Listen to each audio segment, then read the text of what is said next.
Nos dias de hoje ouvimos música o dia inteiro. A música acorda-nos, motiva-nos no exercício, dá-nos companhia na ida para o trabalho ou até enquanto cozinhamos. Não importa que tipo de música ouves, a música tem a capacidade de alterar o funcionamento do nosso corpo e do nosso cérebro de diferentes formas. Abanamos a cabeça, batemos o pé, balançamos e até por vezes a música dá-nos arrepios e pode fazer-nos chorar. E algo que todos os seres humanos de todo o planeta têm em comum é a capacidade de responder e reagir face à música.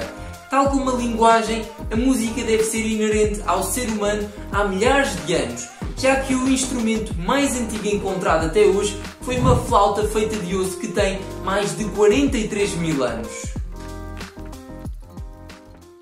Se são novos aqui no canal, o meu nome é Alexandre e sejam muito bem-vindos à descoberta do corpo humano. Afinal, o que é que a música faz ao certo no cérebro humano?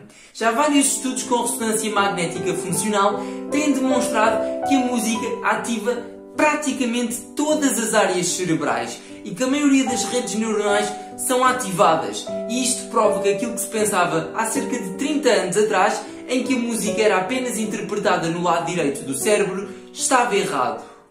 Obviamente, a música vai ativar o nosso córtex auditivo do lobo temporal, que é lá onde o som é processado, mas a música vai interagir com muitas outras áreas, como por exemplo pelas áreas responsáveis pelas emoções, que fazem parte do sistema límbico, como a amígdala, ou áreas responsáveis pela memória, como o hipocampo, que nos permite reconhecer músicas que já ouvimos no passado e decorar as suas letras, mas também ela vai ativar o nosso sistema motor, o que nos vai permitir apanhar o ritmo da música mesmo antes de começarmos a bater o pé, a estalar os dedos, a balançar o nosso corpo e a abanar a cabeça.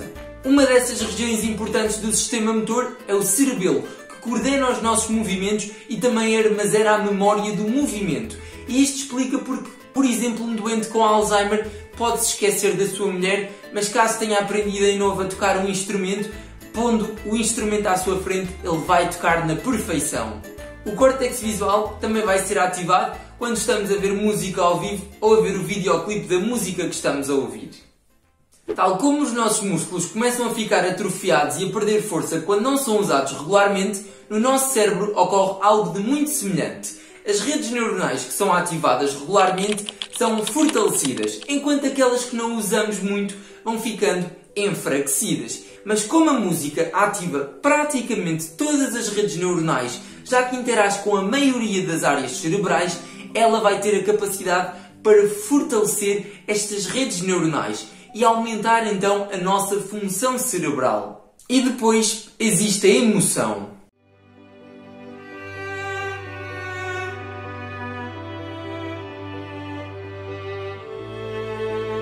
Quando ouvimos uma música como esta, muitos de nós sentem arrepios, os pelos do braço começam a ficar levantados e podem até sentir formigueiros, e somos inundados por um mar de emoções. Nem todos os seres humanos sentem de facto estes arrepios e estas alterações fisiológicas desencadeadas pela música. Felizmente, eu sou uma dessas pessoas que sente várias vezes arrepios ao ouvir música, especialmente música clássica, e às vezes até as lágrimas vêm aos olhos. Mas porquê é que algumas pessoas sentem-se tão emocionadas com a música quando existem outras que não têm estas alterações fisiológicas bem visíveis, como os pelos dos nossos braços até levantarem? Segundo o cientista Matt Sack, que tem estudado este fenómeno, parece que a comunicação entre o córtex auditivo, que é onde o som é processado, e as regiões responsáveis pelas emoções, é mais forte nas pessoas que de facto sentem estes arrepios, existindo uma maior densidade de fibras nervosas a comunicar entre estas regiões da audição e das emoções. Ou seja, estas pessoas parecem sentir mais aquilo que estão a ouvir. E eu posso ser uma dessas, já que comecei a aprender a tocar piano com 7 anos de idade, o que pode ter logo começado a fortalecer esta comunicação entre a área da audição e a área das emoções.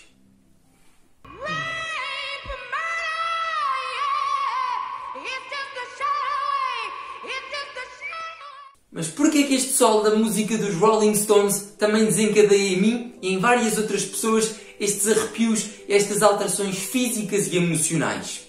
Pensa-se que o cérebro, quando ouve sons mais altos, interpreta-os como um grito, e isto coloca-o numa posição de luta ou fuga, aumentando o estado de alerta do nosso cérebro e, por si só, este aumento do sistema nervoso simpático, que é aquele que nos põe em modo de defesa, vai provocar a ereção dos pelos dos braços e do nosso corpo todo e dar aqueles arrepios característicos de uma música que nós realmente gostamos.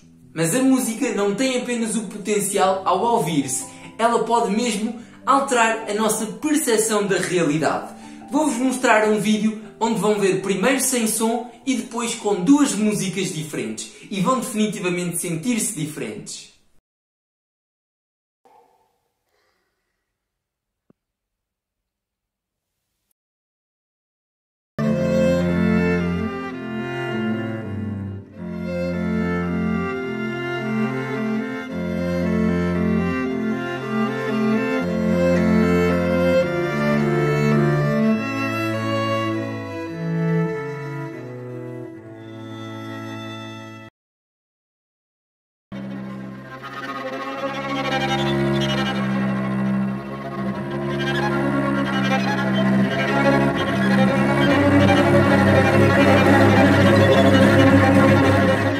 Nas 3 vezes deve ter sido completamente diferente. E o mais interessante é que o vídeo era exatamente o mesmo.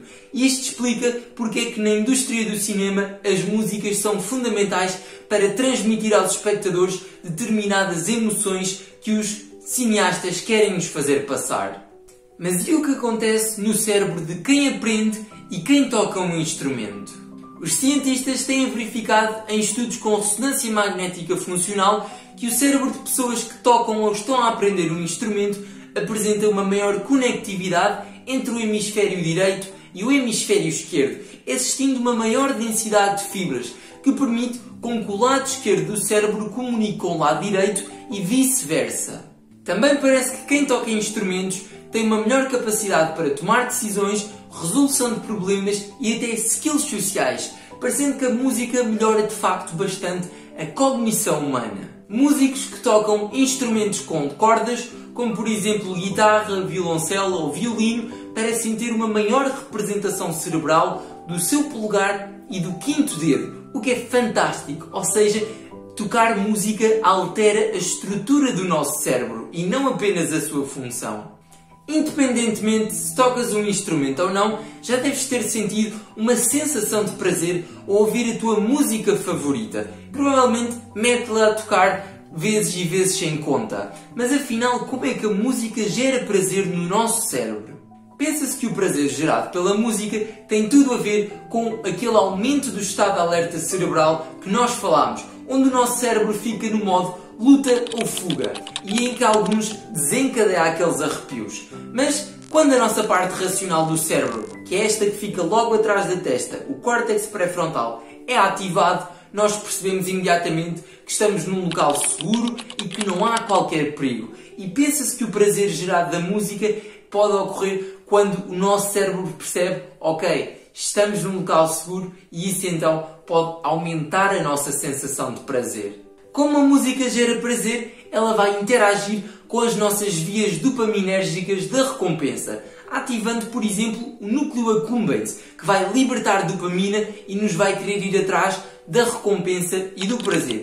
E este é exatamente o mesmo mecanismo que ocorre no vício por cocaína. Ou seja, sim, a música pode ser de alguma forma viciante. E vai ser isso que explica, por vezes, ouvirmos a mesma música 3, 4, 5, 6 vezes seguidas, sem parar, e é tudo aquilo que o nosso cérebro pede. Além da libertação de dopamina, a música faz com que o nosso sistema nervoso produza os seus próprios opioides, que são substâncias similares aos opioides que se vendem em medicamentos e que são viciantes e promovem a analgesia. E então, parece que a música faz com que o nosso próprio cérebro produza substâncias químicas que geram prazer, tal como a dopamina e os opioides. A música também tem o poder de reabilitar pessoas que sofreram de lesões cerebrais, como por exemplo de um traumatismo cranioencefálico ou de um AVC. Neste tipo de lesões cerebrais é comum ocorrer a morte de neurónios e a degradação de algumas redes neuronais. e já vários estudos têm demonstrado que a terapia pela música pode promover a formação e o fortalecimento de novas redes neuronais e inclusive parece aumentar a matéria cinzenta cerebral em algumas regiões. You turn on the light. Mary, ready? This little light of mine, I'm gonna... Neste exemplo, a doente não consegue dizer a palavra light, porque ela sofreu uma lesão cerebral no hemisfério esquerdo, que é lá onde se localiza as nossas áreas responsáveis pela linguagem. No entanto, quando ela começa a cantar, ela já consegue dizer a palavra light ao cantar. Mas porquê que isto ocorre? Provavelmente, como a música recruta várias áreas cerebrais da maioria do nosso cérebro, ao contrário da linguagem que se localiza apenas no hemisfério esquerdo, pode haver a formação de caminhos alternativos que possibilitem esta pessoa dizer a palavra light durante o cantar, mas não ser capaz de a expressar durante uma conversa normal. Outro exemplo é a doença de Parkinson, que se caracteriza por tremores, rigidez, lentificação dos movimentos, que resulta de lesões em núcleos que ficam por baixo do córtex cerebral, que controlam o movimento. E sabe-se que quando estas pessoas com Parkinson são expostas à música, os seus movimentos começam a ficar mais fluidos e parece que se alinham com o ritmo da música. E os tremores também parecem diminuir. Infelizmente, quando a música deixa de tocar, a doença volta ao seu estado normal. Mas isto de facto mostra que a música tem um poder muito importante na terapêutica para doenças neurológicas. A música é muito mais do que notas numa página. Ela pode mudar a forma como pensamos, como nos sentimos e como as várias áreas do nosso cérebro comunicam entre si. Mas ainda existe muito para descobrir de como a música interage com o nosso sistema nervoso. E quem sabe se ela pode vir a ser utilizada no tratamento de doenças psiquiátricas e psicomotoras. Se gostaste deste vídeo, deixa o like. Se ainda não és inscrito aqui no canal, subscreve para continuares a embarcar nesta descoberta do corpo humano. Vemo-nos na próxima descoberta do corpo humano e até à próxima!